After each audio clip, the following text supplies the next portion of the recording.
Good morning, everyone. As Colleen mentioned, I'm an associate engineer with the San Francisco Municipal Transportation Agency here in California.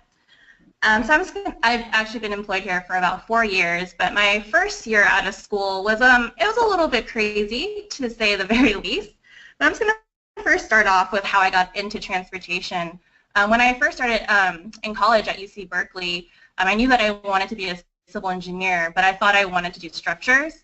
So after I took a structural class, decided it wasn't for me, and during my sophomore year, I started looking through the different areas of civil engineering that you can emphasize in, and the only thing that looked interesting to me was transportation. So after that summer, I immediately started looking for an internship in transportation, but being an underclassman, no one was really going to offer me an interview except for one city. I went into this interview with this one city. They asked me if I had any work experience or class experience in transportation, and I flat out told them that I didn't have it, but they still hired me, surprisingly enough. And it was after that first internship that I was completely in love with transportation. I knew that's what I wanted to do. And when I went back to school that fall, there was a group of upperclassmen as well as some grad students that wanted to restart an ITE student chapter on the UC Berkeley campus, and they were looking for people to help out with this. And after that first internship in transportation and then hearing about what ITE was, I wanted to be a part of this. So I volunteered, and we started an ITE student chapter on the Cal campus.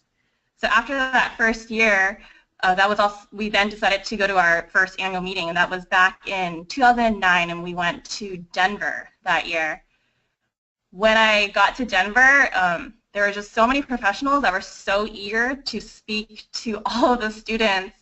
I was handing out resumes, I was getting business cards, and less than 6 months later, I had an internship with a consulting firm in the Bay Area, and I actually was at that consulting firm as an intern for about 9 months. I worked there during my last semester of grad school, and I continued on through the summer. I ended up leaving because I went back to school, wanted to do my one-year grad program at UC Berkeley. And upon graduation, that same consulting firm then handed me a job offer, which I took. So because of ITE, I was able to meet so many people right away in the industry, made it a whole lot easier to start building my network, start looking at new job opportunities as well as internships. So that first consulting job worked out really well for me. I ended up getting a full-time job from there. But after a few months with the company, I started to realize that I didn't think that the private sector was the best fit for me. I probably should have mentioned earlier that before I did my internship in the private sector, I had held 2 internships with the public sector, one with the city of Milpitas, which is a small little city about an hour away from San Francisco, and then another one with SFO, the airport in San Francisco. I loved my public sector internships.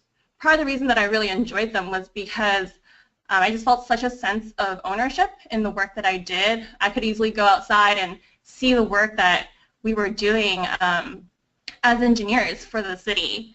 So after a few months in the private sector, really realized that it wasn't the best fit for me. I went back and talked to some of the contacts and mentors that I had made within ITE, told them how I was feeling, and people were more than willing to help me start looking for another job. So after I left my job in the private sector, probably about 6 months in, I ended up leaving. I was really only unemployed for 2 weeks, and then I immediately had a job back in the public sector with the city of Palo Alto, where Stanford is located. So I was in Palo Alto for a while, and then my dream job was actually to work at the SFMTA, but it's always a question of timing to see when they had openings and interviews. So 3 months later, I actually then moved over to the SFMTA, and I'm happy to say that I have stayed put at the MTA now for 4 years. But one of the things that I wanted to point out about being in the private sector was that I was put on such a wide range of projects the entire time that I was there. You were learning so many technical skills so early on. You were learning a ton of software, and that's something that the private sector is years, a lot of different things to work on very early on so that you can gain a breadth of knowledge. And where ITE really comes into play with all of this is, as I mentioned, with my first internship, I made some contacts at ITE and I was able to get some interviews very early on. And then when I was struggling during my first year, not really enjoying my job in the private sector very much and trying to move, I had a lot of contacts within ITE that were very willing to help me out. Another thing that I wanted to point out about ITE is just the level of personal development that I've had with ITE. For people that do know me before all of this, I've always been fairly shy. I didn't like public speaking. I didn't want to be in front of people. But being a part of this group that started an ITE chapter on the Berkeley campus, it kind of just forced you to get up there in front of people, to encourage people to come to your ITE meetings to speak about it. So it wasn't ideal for me to have to stand up in front of people, but since I was forced to do it so many times because of our student chapter, I've gotten a lot more comfortable speaking in front of people. It's made me a lot more confident as well.